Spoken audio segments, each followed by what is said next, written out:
Hi, I'm here with one of the great young directors and filmmakers of our time, with credits such as Friday Night Lights, The Kingdom, and Hancock. Peter Berg, welcome to Who's Using Sports. Thank you, pleasure to be here. I'm glad to have you here. So Peter, you know, as an actor, well, I have to tell you, as a football fan, I'm a Jets fan. Right. So one of your early roles, you were in the Dennis Byrd story. Mm-hmm. What was that like? Well, it was a little unnerving because, you know, Dennis Byrd was 6'7", and I was going to play Dennis Byrd in this. It was a television movie, and the first time I met Dennis was in Los Angeles, and he was staying at a hotel. I went to meet him, and he walked into the lobby, and he was looking around. I knew him, and he looked at me and finally said, "You Peter Berg?" I said, "Yes." He looked down at me and said, "Boy, I could eat pancakes off of your head." And I was, oh man. So I said, "I'll fix that." So I put these big lifts in my cowboy boots to try and give myself some extra height. But I was never as big as Dennis. But it was an honor to play, you know, somebody that had recovered from such a catastrophic injury. And Dennis marked the beginning of a weird relationship I've had with athletes who have had spinal cord injuries. So Peter, you and I, we go way back 15 years or 16 years actually. We met originally playing hockey in a pickup game. So let me ask you, Peter Berg, who's you do sports?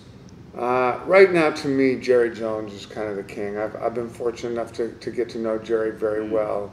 I love his entrepreneurial spirit.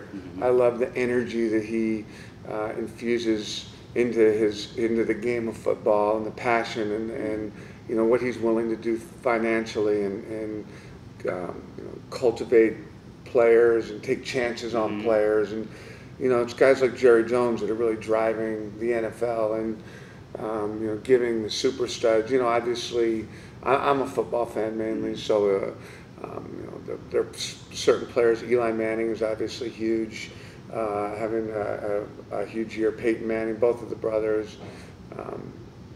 It seems to be a sport driven by quarterbacks. So I actually would say, if you're looking for a player right now, it's probably Drew Brees, who's kind of the king of the NFL right now. But Jerry Jones, a great call with Jerry Jones. I mean, I think the league, sports in general, needs more passionate owners like a Jerry Jones, a guy who puts all his energy, blood and guts into the team. And you see how he established his new stadium, and he's so thrilled, and you can see the pride in him and the joy when he talks about his team, and you know he wants to win. Yeah. We need to see more owners like that. Yeah, I mean, the thing that I think makes Jerry so unique is that he's a very hands-on owner. Yes. You know, and you know, he told me a good story about Jimmy Johnson, and you know why he fired Jimmy Johnson. And he and Jimmy Johnson were really good friends, and you know, won some Super Bowls together, and then they parted ways. And I said, "Well, what happened?"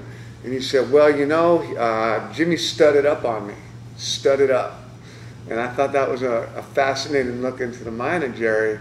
And the fact is that Jerry Jones is one of the few owners that really understands football. He played football, and so he can assume that role as sort of an owner slash GM slash kind of coach.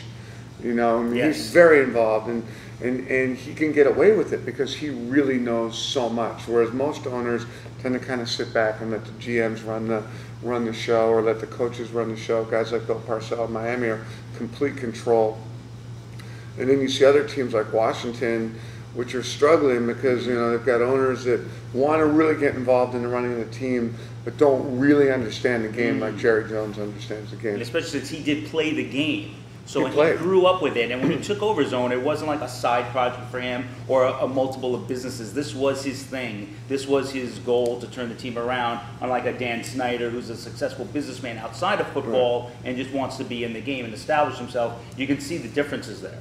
Putting a team together now is all about, you know, kind of recruiting, and I think we've seen that you can't sort of buy a team. You can't sort of add a little of this, a little of that, and in the off season, and you know, for one reason, injuries are so common. You've got to really have a deep, well balanced team, and Jerry seems to understand that. Where some of the other owners just think you can throw a bunch of money around and buy a team, and it doesn't seem to be working that way. That's true. Tell me, what's on your iPod right now?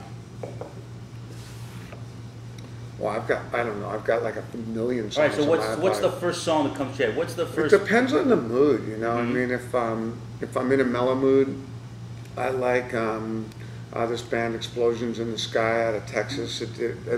I first was turned on to them because they did the music for Friday Night Lights for the movie. They scored the movie and they work on a TV show. Instrumental, very like kind of mellow, like but soulful music. If I'm in the mood to kind of get my blood going, I like this band, the Dropkick Murphys out of Boston. Okay. Except I just saw they're in a Visa commercial. I saw that yesterday on a football game. And I'm like, oh man, they were kind of underground. And you lost it a little bit for now them after that? well, I mean, you know, it's like Right. I'm happy for them. It means you're making money. I know you got a lot of great projects going on. You got Friday Night Lights, the TV show, which has been a big hit series for years now. And I just want to wish you continued luck and success. And thanks so much for joining us. Right back at you, man.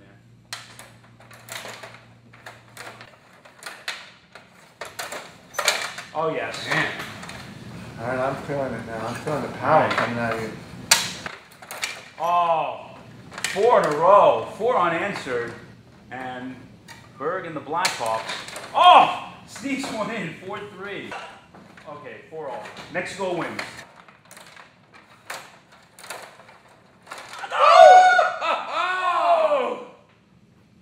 First defeat.